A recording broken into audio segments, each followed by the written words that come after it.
Hi guys, Darren on Demand, hope you're keeping well. Video today is all about myself reviewing the Canon M50 that I purchased a few months ago.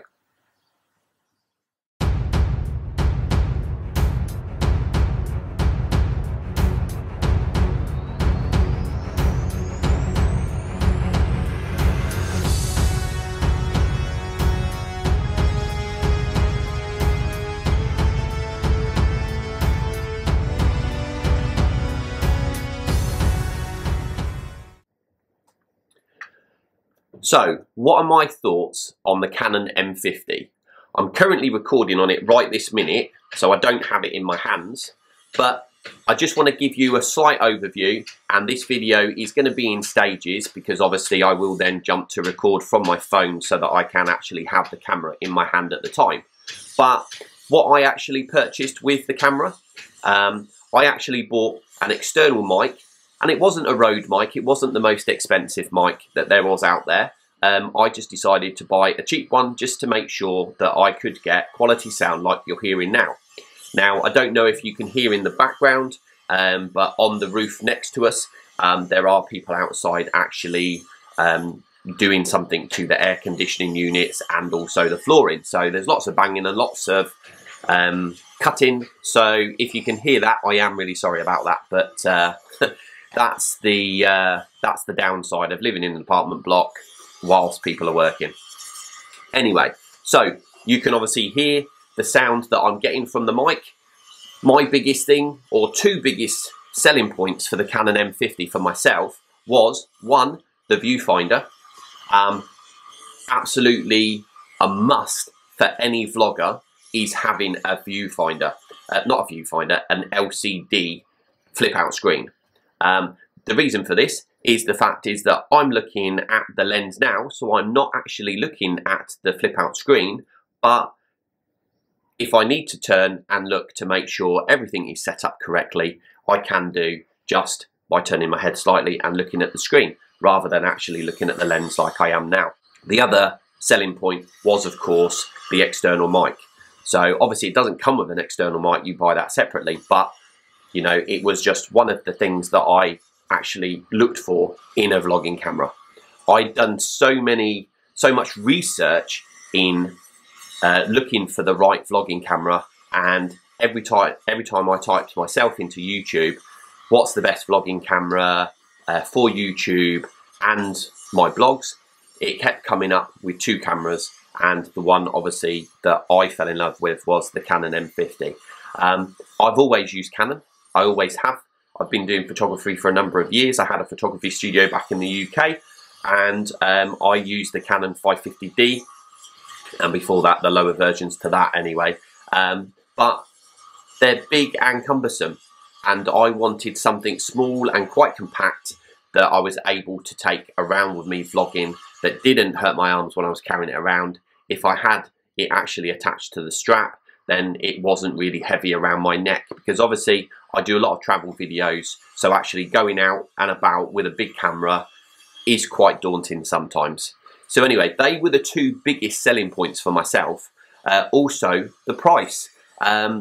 We had looked around various shops and we'd seen the price here in Spain for, I think it was like 600 and something euros, which we could have put on finance and paid over a year. But then we Googled it and we found a company that was selling it for, including delivery to us here in Spain, for 454 euros, which was a massive saving of 150 euros. So, you know, for me, it was a win-win. Saving 150, also getting the camera that I actually want. So what's the benefits of having a Canon 550? Not the benefits of a Canon 550, the benefits of a Canon M50. Well, when I actually got the box and I opened it, you have a kit lens on there. Now the kit lens itself is a 15 to 45mm EF-M lens, which is just a standard Canon zoom lens. Perfect, it's what I'm actually filming on now, but I wanted to have a variety of lenses, but I didn't want to pay for new ones that would actually fit the Canon M50. Now obviously, if you guys know about the Canon M50 and have actually looked at various reviews, you'll know that the Canon M50 is actually mirrorless. Now, all the other cameras I've ever used are not mirrorless. They do have the mirror there. So what I needed to purchase was a Viltrox adapter.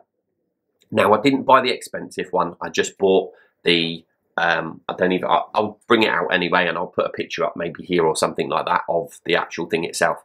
But the adapter itself allows you to attach it to the camera and then use all your other lenses that you have for your previous Canon cameras on there, which is perfect. I mean, I have a 50mm fixed lens. I also have a 18-200 and a 70-300. I have a wide angle lens, I have a fisheye lens, and I didn't want to waste all them lenses when I bought this camera. You know, to actually have to go back out again and purchase more lenses just wasn't what I wanted to do. So that's why I bought the Viltrox lens adapter, and it's absolutely ideal. I haven't actually had to use it yet, because all the work I'm doing with regards to the vlogging and the showing people around the areas and that we walk, or any little tech reviews that I'm doing, or unboxing videos, or my t-shirt printing, is fine with this. So what else drew me to the camera itself? Well, it does have the 4K ability, and again, so many people now do record in 4K, but me personally, I don't need it. I prefer to use the 1080p. That seems to work better for myself. Again, a lot of people that have recorded in 4K, if they're out and about, especially using this camera, if they're out and about using the 4K, then what they found is it has become a bit juddery when they're filming outside. So I just tend to steer away from that. I probably will do if, like, I'm here and I'm in a fixed position, and the camera isn't moving much, but apart from that, I'll just happily record in 1080p. I don't need to have anything else.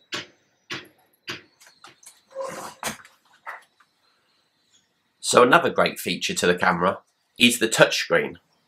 The camera that I had previous, which, as I said to you before, was the Canon 550D. It was quite old, but I knew all the settings. I knew exactly how to use it, how I wanted to use it, but I wanted something more. So with the Canon M50, it allows me to touch the screen and change all my settings manually at the touch of a button. I can change the ISO, I can change the f-stop, I can change the white balance, I can change the effects. Anything that I want to do, I can do it at the touch of a button. I can also use the creative side as well and put slight overlays in that are set within the camera. So another great benefit for having the M50 is the fact that it is wireless compatible. So, sorry, wireless compatible, Wi-Fi compatible. So what that actually means is I can use my phone and control the camera as and when I need to. So when I say I can actually control my camera from my phone, as you can see here, the video is live on my phone exactly the same time that I'm talking to you. So it allows me to change various settings. I can bring up the screen and actually watch. It allows me to do remote shooting. So if I set my camera up on a hill and I want to take a photo from a distance, and I don't have Wi-Fi, then I can connect via Bluetooth, and just at the touch of a button, it will allow me to adjust what you see here. Also, what you'll see is it has exactly the same details as it shows you on the screen. So the focus, the f-stop, the ISO, the shutter speed. So it has all that in there, and just at a touch of a button I can actually change what I actually want in the actual as you can see now it's gone darker because I've gone to ISO 400, and then if I go back to automatic, you'll see the light come back on. So the various different things that you can actually do just from your phone, stopping and starting recording, clicking to take a photo. If you've got your camera set to just like burst photography, then again you can just keep your finger on the button and it will just constantly shoot. So if you've got something in the distance that you want to sort of like stand away from and actually shoot a number of shots at, if it's moving, then again you can watch it from your phone, have it set up in the distance and absolutely capture everything that you need. You could probably do this on a lot of Canon cameras and a lot of other cameras, whether it be Panasonic or Nikon or Sony, anyone like that, but I tend to prefer the Canon. One of the other great things that the camera offers is dual pixel technology. Now that allows me to focus on one thing within my camera. So currently now I have it focused on myself. So wherever I move to, the camera, as you can see, the camera stays in focus. It's always following me. It's not having to try to recapture and zoom in, zoom out, be blurry, trying to absolutely capture what it's seeing. If I was to then touch something else, like the cupboard, the white cupboard in the background, you'll see now when I move, it's not focusing on me at all, and every now and again I will go slightly blurry because it's just on a fixed focus in the background. So again, touch my face and it will then, wherever I am, wherever I go, it will focus on me. Amazing. So the great thing is, if I had somebody sitting next to me and I wanted them to be in focus, I can actually have dual pixels so that it actually looks at someone else as well as myself. So whenever someone starts talking, it will jump over to them and actually film themselves so that they're actually in focus as well. So again, that's a great benefit to me, especially because a lot of times it's me and my wife that actually go out and film. So there's always two of us about, so we can jump from one another when we're filming. So yeah, all good on that side. Now obviously the review that I'm actually doing is not a techie review. I didn't want to go into, you know, all the insides of the camera, all the setting up of the different settings that I actually use. It's just, this is just a simple review for myself actually, because you know, if you're like me, when you get an item, you like to play around with it. You like to mess around with the settings and see what this does to what that does. So, you know, there's no point saying to you, oh, well, you know, the best setting to get a great cinematic video when you're out recording, you need to have it on this setting, that setting, because it's going to be different. You know, you could be recording in England where there is not a lot of sun, as opposed to Spain where it's bright sunshine all the time. So, yeah, so this review is more just how I like the camera, the feel, how I enjoy using it, what I use it for. As I said, you know, the biggest benefit is the flip out screen, which does rotate as well, so I can be looking at myself and also turn it around if I've got the camera in hand. The viewfinder on there, I haven't used. You know, I've never used it since I've had the actual camera. I use everything via the LCD screen. So when I'm shooting, doesn't matter what I'm shooting, I look at the LCD screen, which is perfect for me. So the other day we were out in El Campello and a tram was coming towards us. I could look at the screen, see the tram coming towards me. I had it on burst. I had the actual raw file set quite low. I had it on medium. I didn't have it on the highest setting because obviously when you're doing burst photography, you have it slightly lower, you get more photos and it doesn't take up the time within the motor. So it allowed me to take a good number of photos. So I'll actually see if I can find that picture, and if I can, I'll put it up here so that you can actually see the picture that I created. Obviously I did take it into Lightroom and Photoshop and edited it in there as well. So, so yeah, so that was good. There is a downside to the camera. Now, the only downside that I've actually found is the battery life. The battery life is not amazing. So I would suggest if you are a travel vlogger like myself and you go out and about and you're out for a long period of time, have a few additional batteries. Now, I have 3. You get one with the camera anyway and a charger. And then I went out and bought this little charger, and it came with 2 additional batteries. So having 3 batteries is perfect. If you're vlogging, like sitting down like I am now doing a review, or doing a housey vlog, then what you can do is actually buy what they call a dummy battery with an AC adapter. Now, I've ordered one. I'm waiting for it to come. It hasn't arrived yet, but that allows you to plug it directly into the mains and run the video for as long as you want, the recording as long as you want. That way then you don't have to think, oh my god, I've got to stop the camera, because now, since sitting here with you, my camera battery has dropped down. So you'll see some people in their videos, they'll be filming and then it will stop, and then they'll say, oh sorry, had to change the battery over. So with the dummy battery, it goes in like a regular battery, but then there's a hole at the bottom of the camera which allows you to actually plug an AC adapter into it, and then you can just run it as if you've plugged your camera in off the mains. But you can hear that noise in the background. That's just my wife Claire actually blow drying her hair. So that's really the only downside.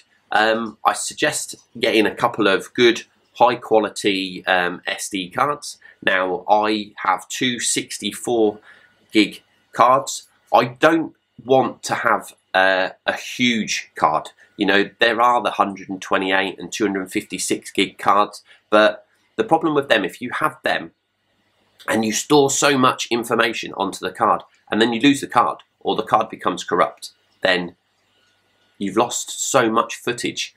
So I prefer to have smaller ones that I can actually use on a regular basis and swap them over and use other ones. And that way then, if I do lose or one of the files actually becomes corrupt, then I haven't lost a huge amount of work that I've done. Because as you know, being a vlogger, it's not easy to recapture everything that you have done in those previous videos. So if you can hear those little tippy tapping, that's actually my dog Bonbon. Do you want to say hi, Bonbon? This is my dog Bonbon. Well, Claire says that she's not a dog, she's our baby, and she loves coming into our videos. So again, as you can see there, she's the dual pixel, aren't you? You've actually the other person now in the video. Say hello. Bonbon, say hello. Let's say hello in the camera. So anyway, this is my puppy dog. Let's get back to the review. So when holding your camera, a lot of people do advise getting a gimbal. Now, they're great. They are coming down in price. I have one for my phone, which is the Smooth 4. That's it. It's a Smooth 4. Sorry, I couldn't remember what it was. But for the actual camera itself, I tend to use these. This one is great if I just want to hold the camera like in front of me, just at a short distance. It allows this to actually move in, so I can have it this way so that the camera's pointing at me, or hold it this way, stand it up and have the camera pointing me this way. If I need to put it on a uneven surface, then I use this, or if I want to tie it around a pole or something like that, or get a low angle, then I can just adjust one of the back legs to move the camera down. Also, the one that I'm using now, I've got it mounted onto like a tripod, and that's a various height tripod that I can actually use to film this video. And obviously, if I need to do various multiple shots, then I can use them as well. But that's it, guys. I'm very happy with the camera. It was a simple review rather than a techie review. If you want all the ins and outs and the technical terms of everything, then go onto YouTube and type review for the Canon M50. There's so many of them out there, but I just wanted to actually put across my thoughts on the camera, how I like it, what I use it for. So what I'm going to do is I'm just going to show you, like here and here, some shots that I took with the camera, just using the kit lens, nothing else, just the kit lens. Some of the photos that I actually took, unedited, just straight from the camera, and I'll put them here to show you. And then obviously I don't need to put any little videos up, because obviously I'm filming now, and you'll see via the last probably 10-15 videos that we've done, they've all been done using the Canon M50. So thanks guys, I hope you liked the video. If you did, please smash that thumbs up button, it does really matter. If you're not subscribed to the channel already, then click that little subscribe button below and turn on that notification bell as well, so that you can be informed of any new videos that I launch as and when they come out, just like the one that you're watching now. But until the next time guys, demand nothing less, and I'll see you on the other side.